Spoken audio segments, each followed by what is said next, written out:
Hello, students of second year Plastics Technology Department, Chotu Ram Polytechnic, Rohtak. I welcome you back. Today, probably we will take I will try to complete the chapter of blends and alloys uh, today itself, maybe in one lecture or at the maximum in two lectures. Probably in one lecture I will try to finish it. तो ज़्यादा time waste करते हुए सीधा हम topic पे आते हैं students. अभी आपका एक लास्ट इसमें पार्ट बचता है। अभी तक हमने पढ़ा कि ब्लेंड्स क्या हैं, एलॉयज़ क्या हैं, उनकी डेफिनेशन क्या है, उनके अंदर डिफरेंस क्या है, उनकी नीड क्या है, उनकी टाइप्स क्या हैं, और उसके बाद हमने ये पढ़ा कि ब्लेंड हम बनाते कैसे हैं, मेथड्स ऑफ ब्लेंडिंग। फिर आज का जो टॉपिक बचता है स्टूडेंट्स वो ये बचता है, एक तो जो आपके सिलेबस में है कुछ कमर्शियली कमर्शियल इम्पोर्टेंस के ब्लेंड हैं, जो एक तो वो हैं जो 3 ब्लेंड्स हैं आपके सिलेबस में। एक तो है PP EPDM blend, then PVC nitrile रबड़ blend and then PVC ABS blend. तो वो तीनों ब्लेंड हम डिस्कस करेंगे और उनके नोट्स मैं आपको व्हाट्सएप कर दूंगा।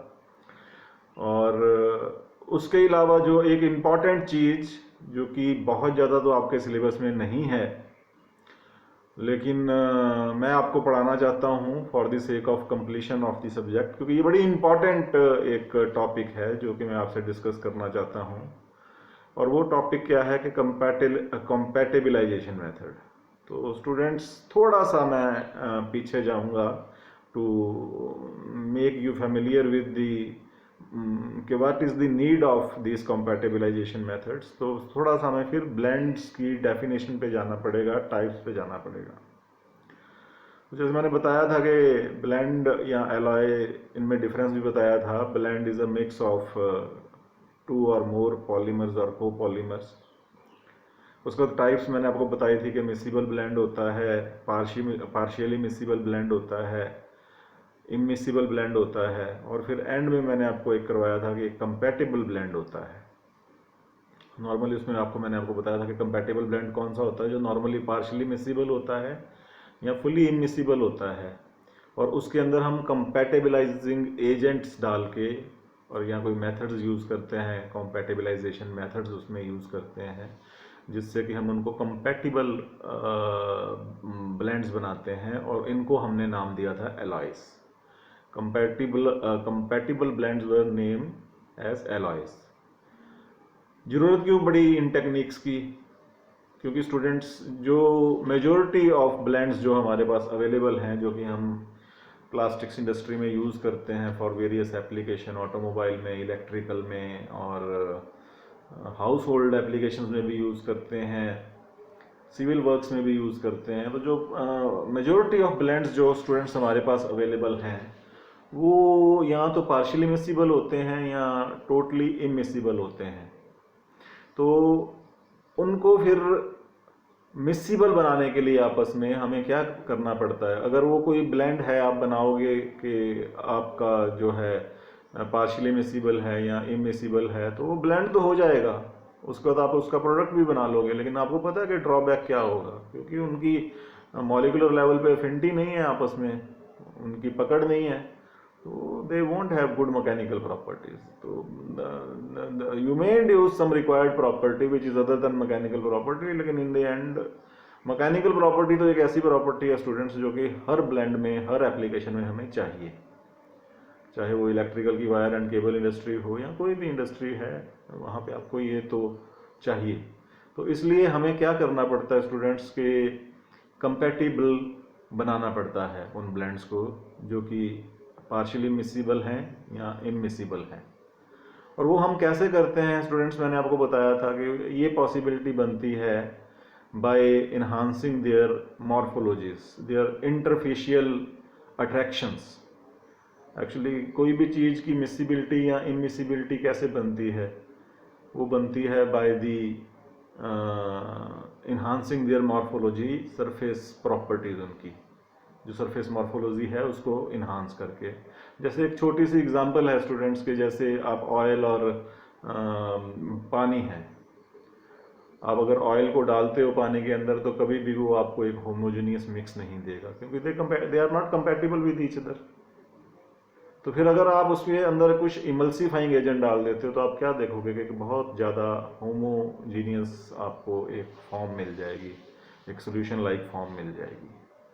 तो वो जो इमल्सिफायर है, जो इमल्सिफाइंग एजेंट है, वो एक्चुअली क्या करता है, वो आपके जो मॉर्फोलॉजी है उसको इम्प्रूव करता है, और जो अट्रैक्शन है इम्प्रूव करके, जो सरफेस टू सरफेस अट्रैक्शन है दो फेजेस की, which are primarily not miscible with each other, उनको it makes them miscible by attracting both of them, that act as a compatibilizer in that emulsifying, जो emulsifier होता है that acts as a compatibilizer, compatibilizing agent between your solution of या suspension मैं कहूँगा कि of oil and water। तो वही students कुछ ऐसा हम मॉर्फोलॉजी को इन्हांस करते हैं इसके अंदर भी बाय एडिंग सम कंपैटिबलाइजिंग एजेंट्स। तो स्टूडेंट्स हमारे पास 3-4 मेजर टेक्निक्स हैं जो कि मैं आपको करवाना चाहता हूँ। वो कैसे हो सकती हैं, कंपैटिबलाइजेशन मेथड्स कौन कौन से हैं, वो हैं, पहला तो हालांकि यहाँ पे मैंने शायद वो 5th नंबर पे लिखा हुआ है, 4th नंबर पे लिखा हुआ है, लेकिन मैं उसे पहले नंबर पे गिनता हूँ। ये जो IPN मैंने आपको पढ़ाए थे, कई बार ये जो है आपके ये इस टेक्निक के अंदर भी आ जाते हैं कि फॉर्मेशन ऑफ ब्लेंड्स, जो मैंने आपको पढ़ाए थे, IPN, semi IPN, simultaneous IPN, और वो जो मैंने आपको पढ़ाए थे, तो वो कई बार डिपेंडिंग, कई ऑथर इनको एज अ मेथड ले लेते हैं, कई इसको एज अ कंपैटिबलाइजेशन मेथड ले लेते हैं IPN की मैन्युफैक्चरिंग को। But anyway we are ending up with a very good blend of very enhanced properties, उसको आप नाम कुछ भी दो। तो यहाँ पे जो कंपैटिबलाइजेशन मेथड मैं आपको पढ़ाना चाहता हूँ स्टूडेंट्स, वो है आपके कि इन सिटू पॉलीमराइजेशन। यहाँ आपके यहाँ स्क्रीन पे वो विजिबल नहीं है, ये जो स्लाइड है वो 4th नंबर पे लिखी है, शायद वो आनी रहेगी। यहाँ 2 नंबर पे इन सिटू कॉम्पैटिबलाइजेशन है, तो आप इन सिटू पॉलीमराइजेशन को और इन सिटू कॉम्पैटिबलाइजेशन में आपने कंफ्यूज नहीं होना, ये दोनों डिफरेंट टेक्निक्स हैं, इनका डिफरेंस भी मैं आपको बताऊंगा। इसके बाद जो सेकंड मेथड जिसको मैं रखूंगा वो है कि बाय एडिशन ऑफ ग्राफ्टेड और block copolymer, pre-made grafted and block copolymer into a blend of 2 polymers. और तीसरा जो है वो आप देख ही रहे हो, दैट इज इन सिटू कंपैटिबलाइजेशन। और तीसरा है आपका by the introduction of specific interactions. और एक और है स्टूडेंट्स जो बिल्कुल सुपरफिशियली मैं आपको बताऊंगा, that is by the addition of ionomers. तो ये 5 मेथड हैं जो कि हम यूज करते हैं to enhance the morphology of the polymer blends and then to make compatible polymers out of compatible blends out of partially miscible or immiscible blends। तो students in Situ polymerisation क्या होती है, जैसे कि आप नाम ही आपको बता रहा है इन सिटू पॉलीमराइजेशन। इसमें स्टूडेंट्स हम क्या करते हैं, इसके पहले तो मैं आपको एक एग्जांपल बताऊंगा, और वो एग्जांपल क्या है स्टूडेंट्स, वो एग्जांपल है आपकी ब्लेंड ऑफ HIPS। HIPS जैसे कि आप जानते ही हैं, HIPS एक जो है that is a blend of butadiene rubber and polystyrene. क्यों जरूरत पड़ी इसकी, क्योंकि पॉलीस्टाइरिन बहुत अच्छा जो है पॉलीमर है, it is a versatile polymer, it has so many applications, but इसका एक ड्रॉबैक है स्टूडेंट्स, और वो ड्रॉबैक क्या है, इसकी जो इम्पैक्ट स्ट्रेंथ है वो बहुत ही पुअर है। तो उस इम्पैक्ट स्ट्रेंथ को इन्हांस करने के लिए सिर्फ PS के साथ ही नहीं स्टूडेंट्स, आप एक as a general rule of thumb ले सकते हो कि नॉर्मली हम पॉलीमर्स की जहाँ पे भी इम्पैक्ट स्ट्रेंथ आपको इंक्रीज करनी होती है, चाहे पॉलीमर कोई भी हो, we always go for blending of that polymer with some रबड़। तो यहाँ HIPS भी जब हम PS से जब हम HIPS बनाते हैं, हाई इम्पैक्ट पॉलीस्टाइरीन, वो पॉलीस्टाइरीन जैसे कि नाम ही से आपको कर रहा है, बता रहा है कि वो पॉलीमर जिसकी की इम्पैक्ट स्ट्रेंथ इम्प्रूव्ड होती है, बहुत अच्छी होती है, उसे कहते हैं हम HIPS। And it is a blend of your polystyrene with butadiene रबड़। कैसे करते हैं इसको? जो बनाने का तरीका है that is in situ polymerisation. तो इसमें हम स्टूडेंट्स कैसे करते हैं कि आप ब्यूटेडाइन रबड़ लेते हो पॉलीमराइज्ड, जो कि आपकी ब्यूटेडाइन रबड़ पॉलीमराइज्ड है, पॉलीमर है, in the form of a polymer आप लेते हो, उसको आप पहले पॉलीमराइज करवा लेते हो। और उसके बाद हम स्टूडेंट्स क्या करते हैं कि यहाँ आपको मैं थोड़ा सा फिगर से शो करना चाहूँगा कि ये आपका रिएक्शन वेसल है, ये आपका रिएक्शन वेसल है। अब आपने क्या किया कि आपने इसके अंदर जो पॉलीमराइज की हुई रबड़ है, ब्यूटेडाइन रबड़, वो ले ली। तो उसके स्टूडेंट्स पॉलीमर कुछ आपको इस तरह से जो है, that is not cross linked, तो पॉलीब्यूटेडाइन रबड़ है एक लॉन्ग चेन मॉलिक्यूल्स, वो आपने इसके अंदर ले ली रिएक्शन वेसल के अंदर। अब आपने सेकंड इसमें क्या करना है, इन सिटू पॉलीमराइजेशन। इसमें आप क्या करते हो कि आप इसको डिसॉल्व कर लेते हो स्टाइरिन मोनोमर के अंदर। ये आपका स्टाइरिन मोनोमर है। तो आपको पता है कि ये एडिशन पॉलीमराइजेशन से पॉलीमराइज होता है स्टाइरिन मोनोमर। तो आप क्या करते हो कि आपने ये स्टाइरिन मोनोमर ले लिया, और उसके बाद स्टूडेंट्स आप क्या करते हो, इसके साथ साथ आप फ्री रेडिकल, क्योंकि एडिशन पॉलीमराइजेशन है तो फ्री रेडिकल इसका आप इसके अंदर रिएक्शन वेसल के अंदर डाल दोगे, मोनोमर प्लस फ्री रेडिकल। और फिर जो भी आपका रिक्वायर्ड टेम्परेचर है पॉलीमराइजेशन के लिए, जो प्रेशर है, उन कंडीशंस को मेंटेन करते हुए आप हीट करोगे, इस स्टाइरिन को आप पॉलीमराइज करोगे। तो जब आप पॉलीमराइज करोगे तो क्या होगा, ये जो आपका मोनोमर है it will convert into polymer. अब ये क्या था कि पहले एक पॉलीमर था आपका, और उसके अंदर आपने मोनोमर में उस पॉलीमर को डिसॉल्व कर लिया। यहाँ मैं आपको डिसोल्यूशन नहीं शो कर सकता, लेकिन आपने क्या किया, मोनोमर के अंदर उसको डिसॉल्व कर लिया था। और डिसॉल्व करने के बाद उस मोनोमर को आपने क्या, एक सोल्यूशन बन गई जब डिसॉल्व करने के बाद, जिसमें कि एक तरह से आपका जो स्टाइरिन मोनोमर था वो सॉल्वेंट था, और जो रबड़ थी वो आपका सॉल्यूट था। और उसके बाद आपने स्टाइरिन को पॉलीमराइज करवा दिया। तो क्या होगा कि जब एक ऑलरेडी पॉलीमर चेन है और दूसरी पॉलीमर चेन उसके अंदर बन गई, तो वो जो चेन्स हैं वो आपस में ज्वाइन हो जाएंगी। क्रॉस लिंक नहीं, देखो आप इसे IPN के साथ जो है कंफ्यूज मत करना।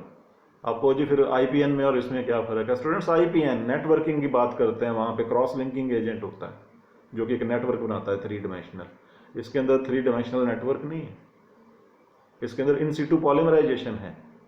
क्रॉस लिंकिंग एजेंट मैंने आपको नहीं बताया डालने के लिए। आपने पहले ब्यूटेडाइन रबड़ ली, उसको डिसॉल्व किया मोनोमर के अंदर, उसके अंदर आपने जो भी है इनिशिएटर डाला, पेरोक्साइड, फ्री रेडिकल जो भी है एडिशन पॉलीमराइजेशन के लिए, और फिर आपने उस स्टाइरिन को पॉलीमराइज कर दिया पॉलीस्टाइरिन बनाने के लिए। तो यहाँ पे वो मिंगल तो होगी पॉलीमर चेन्स आपस में, लेकिन नेटवर्क नहीं बना 3 डायमेंशनल, ये 2 डायमेंशनल ही रही, बस मिंगल हो गई। इस तरह से जो एक चेन है वो दूसरे के साथ मिंगल हो गई, दूसरी चेन है वो इसके साथ मिंगल हो गई, 2 डायमेंशनल शेप ही रह गई। इस तरह से कोई 3 डायमेंशनल शेप नहीं बनी, और इस तरह से बहुत अच्छा ब्लेंड जो है स्टूडेंट्स आपका बनता है, और इस तरह से जो एक कंपैटिबल ब्लेंड बन जाता है आपका। तो इस टेक्निक को हम कहते हैं इन सिटू पॉलीमराइजेशन टेक्निक। ये आपको होपफुली क्लियर हो गया होगा। अब हम सेकंड टेक्निक पे जाते हैं स्टूडेंट्स, और वो टेक्निक क्या है? वो टेक्निक है आपके सामने addition of pre made grafted और ब्लॉक कोपॉलीमर्स। इसमें स्टूडेंट्स हम क्या करते हैं, मैंने आपको फिगर भी दे रखी है, लेकिन फिर भी मैं आपको यहाँ पे समझाऊंगा। इसमें सपोज करो स्टूडेंट्स कि आपने 2 पॉलीमर लिए हैं, एक पॉलीमर A है और एक पॉलीमर B है, और इन दोनों को ये जो है आपस में मिक्सिबल नहीं है, और आपने इनके अंदर कोई मेथड यूज करके कंपैटिबलाइजेशन का आपने कंपैटिबल ब्लेंड इनका बनाना है। तो इस टेक्निक में हम क्या करते हैं कि हम इन दोनों का, पॉलीमर ए और पॉलीमर बी का, पहले एक कोपॉलीमर बना लेते हैं। फिर आप कहोगे जी कोपॉलीमर तो बना लिया, तो फिर क्या दिक्कत है, फिर ब्लेंड क्यों बना रहे हो, प्रॉपर्टीज तो आ गई। स्टूडेंट्स यहाँ पे थोड़ा ध्यान देने वाली बात है कि वो जो कोपॉलीमर है वो सिर्फ हम पूरे ब्लेंड के अंदर 1 से लेके 2% तक ही यूज़ करते हैं। ऐसा नहीं है कि आप बहुत ज़्यादा अमाउंट में यूज़ करते हो, मतलब अगर आप 100% की एक ब्लेंड बनाना है, 50% आप एक ले रहे हो, 50% बी ले रहे हो, तो ये नहीं है। सिर्फ उसके अंदर 1 से 2% तक आप वो कोपॉलीमर डालोगे, and that copolymer will act as a compatibilizing agent. वो कैसे वर्क करेगा, और फिर वो जो पॉलीमर जो आपने इतने थोड़े अमाउंट में बनाना है, वो आप बहुत कम कॉस्ट में बना सकते हो, लैब में भी बना सकते हो उतने अमाउंट का।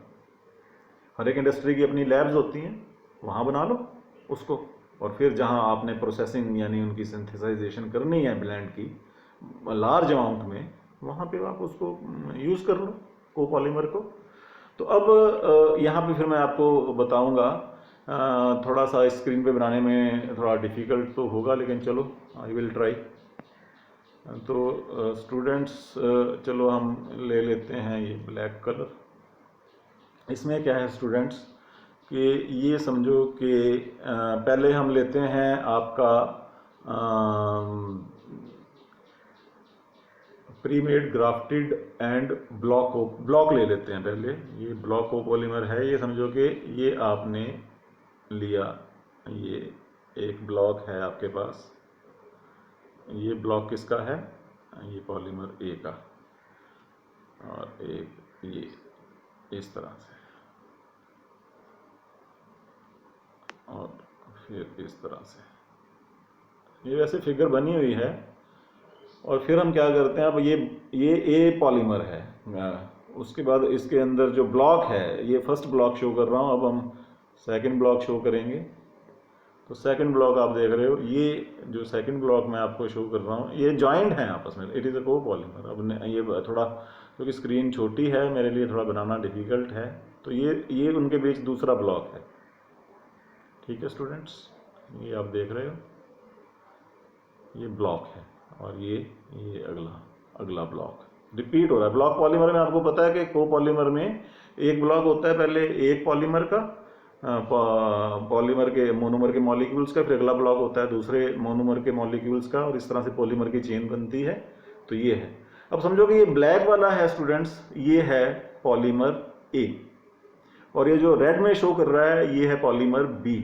अब आप क्या करोगे कि आप पॉलीमर ए और पॉलीमर बी को जो है, आप जो भी रिएक्शन वेसल है इंडस्ट्री में आप यूज़ करते हो उसमें डाल दोगे, पोर कर दोगे, और उसके बाद आप उसका टेम्परेचर इंक्रीज करोगे, या जो भी आपकी प्रोसेसिंग कंडीशन है स्टूडेंट्स यही होती है, टाइम, टेम्परेचर, प्रेशर।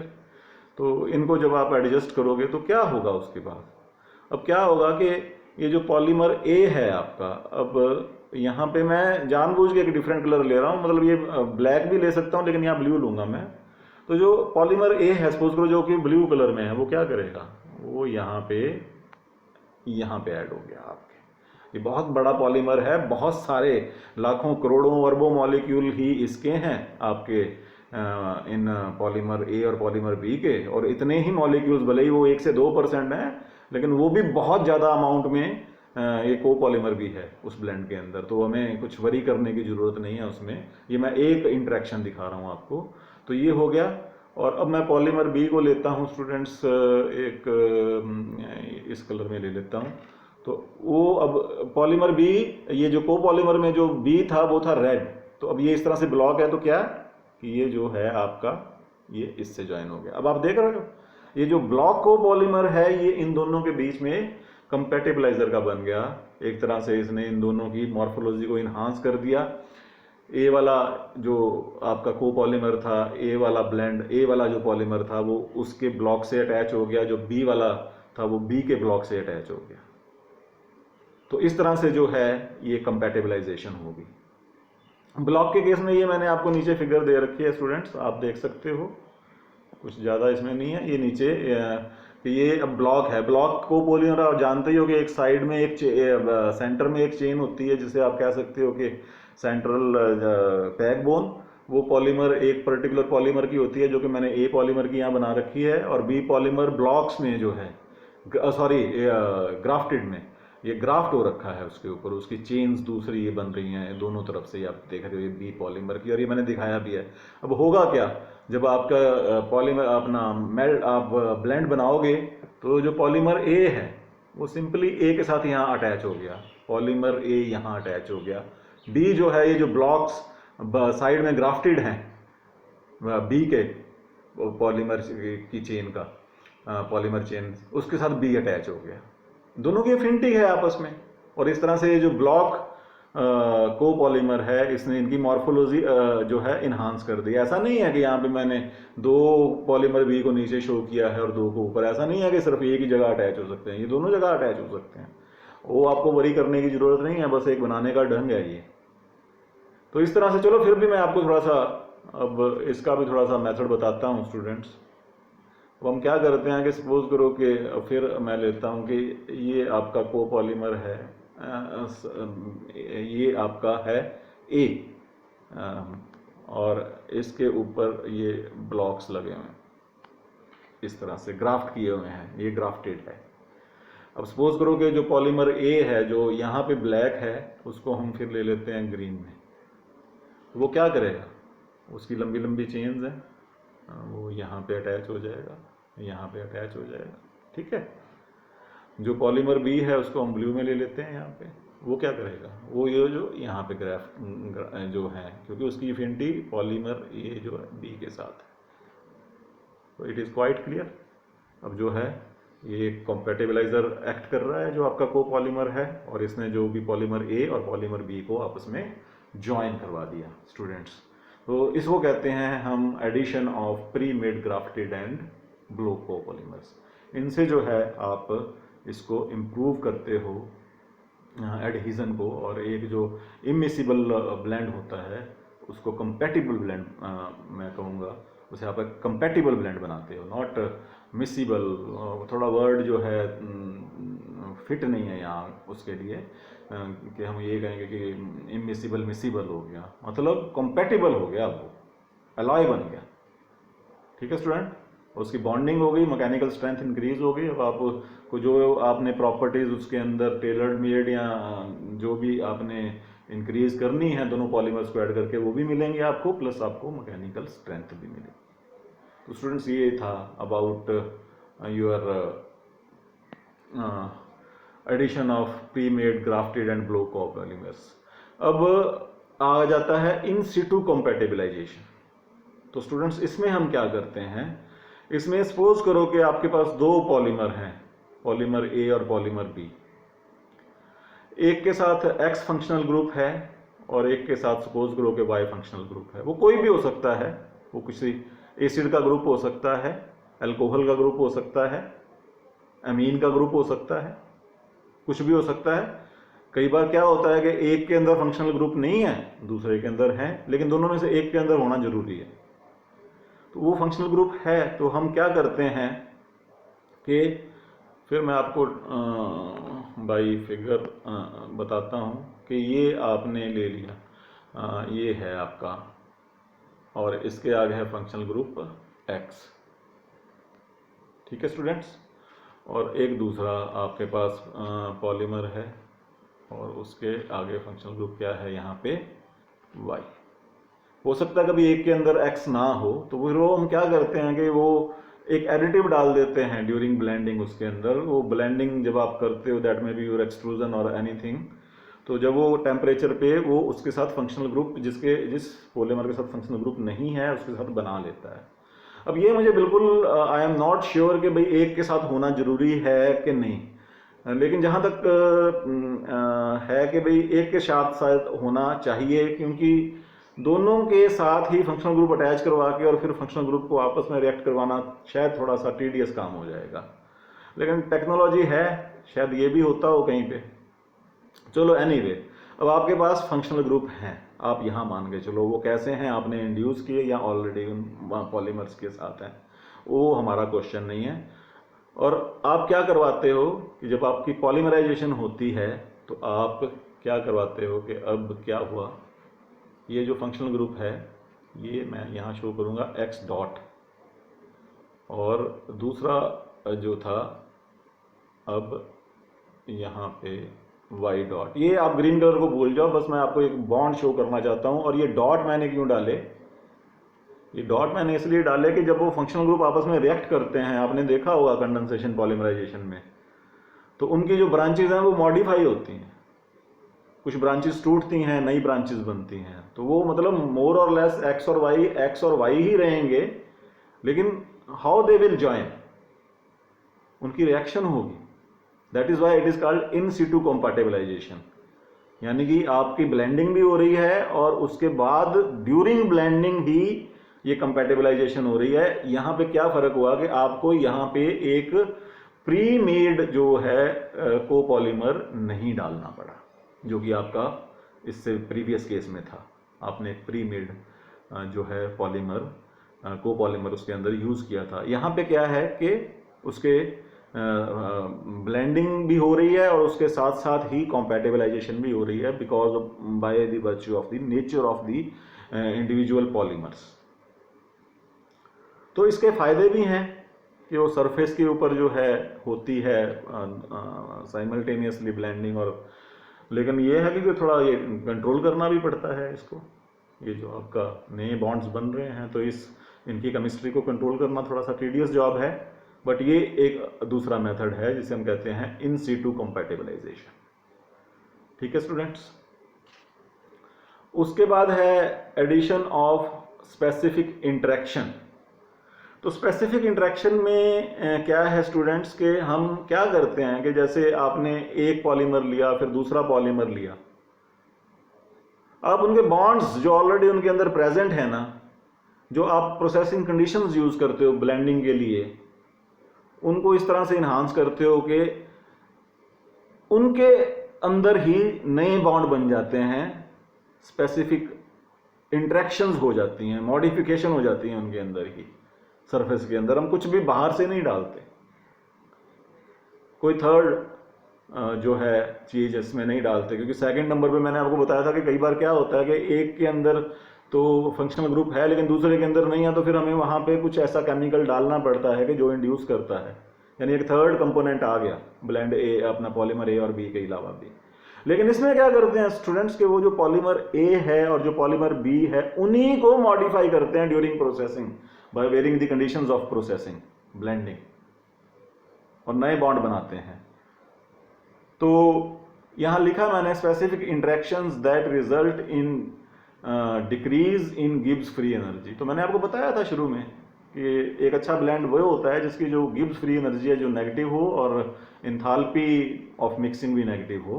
तो ये इस तरह से इंटरेक्शन बनाते हैं कि गिब्स फ्री एनर्जी रिड्यूस हो जाती है और इन्हांस होती है। These are introduced by chemical modification of blend components with suitable functional groups। जो blend component के functional groups हैं उनको हम मॉडिफाई करते हैं, और वो मॉडिफाई कैसे करते हैं, by the using the conditions which are there with the blending. कोई थर्ड पार्टी उसके अंदर, कोई थर्ड इंग्रेडिएंट हम नहीं डालते। जैसे कि पहले दोनों ही केसेस में जो प्री मेड ग्राफ्टेड या ब्लॉको पॉलीमर वाला केस था या इन सीटू कंपैटिबलाइजेशन का केस था, वहां पे हमने एक थर्ड कंपोनेंट डाला था, लेकिन यहाँ पे उसकी जरूरत नहीं है। तो ये एक अगला है जिसे कि फोर्थ टेक्निक है। और स्टूडेंट्स एक फिफ्थ टेक्निक है, बस उसका नाम आप समझ लो कि मैं बताऊंगा, और वो है बाय द एडिशन ऑफ आइनोमर्स। आइनोमर्स क्या होते हैं? आइनोमर्स चार्ज्ड पॉलीमर्स, पॉलीमर्स ही होते हैं लेकिन चार्ज्ड होते हैं by virtue of their functional group presents, या इजीली चार्जेबल होते हैं, उनको हम आइनोमर्स कहते हैं। तो वो आइनोमर्स हम डाल देते हैं ब्लेंड के अंदर, और वो जो है बाय इंड्यूसिंग चार्जेस वो उनको जो है आपस में अट्रैक्ट कर लेते हैं, दो जो पॉलीमर्स होते हैं। और इस तरह से जो आपका पार्शियली मिसिबल या इमिसिबल पॉलीमर है, पॉलीमर ब्लेंड है, पॉलीमर ए और पॉलीमर बी का, वो उसके अंदर जो है एक कंपैटिबलाइजिंग एजेंट का काम करते हैं और उन दोनों को जोड़ देते हैं आपस में। फायदा ये होता है स्टूडेंट्स के ये रिवर्सिबल रिएक्शन देते हैं आइनोमर्स की एडिशन, यानी ये बीच में आप इनको ज्वाइन करवा लिया, बहुत अच्छा ब्लेंड बन गया। अब आप चाहते हो कि हम कंपोनेंट को अलग भी कर लें इजीली, तो ये टेक्निक ऐसी है कि आप इसमें बड़ा इजीली कर सकते हो। आप इसको हीट करो तो ये जो आइनोमर जो इंटरचेंज बनी हुई हैं, थोड़ा सा मैं आपको इसका भी बताना चाहूँगा। इसमें क्या है स्टूडेंट्स, आइनोमर्स वाले केस के अंदर ये है ए पॉलीमर और ये है आपका बी पॉलीमर, और समझो कि ये हैं आपके आइनोमर्स के पार्टिकल्स, ये जिन्होंने क्लस्टर्स बन जाते हैं आइनोमर्स के, और वो इनको ज्वाइन करवा लिया। ठीक है स्टूडेंट्स, और फिर आपने इसे कूल डाउन कर लिया और ये आपका ब्लेंड बन गया। ये बीच में ये येलो में आइनोमर्स शो कर रहे हैं जो बॉन्ड कर रहे हैं दोनों को। अब आप क्या चाहते हो कि भैया फिर ये ए और बी अलग हो जाएं, हम इनको इजीली, बड़ा इजी मेथड है, फिर इनको फिर से हीट कर दो। आप हीट करोगे तो ये जो है बॉन्ड दे विल ब्रेक।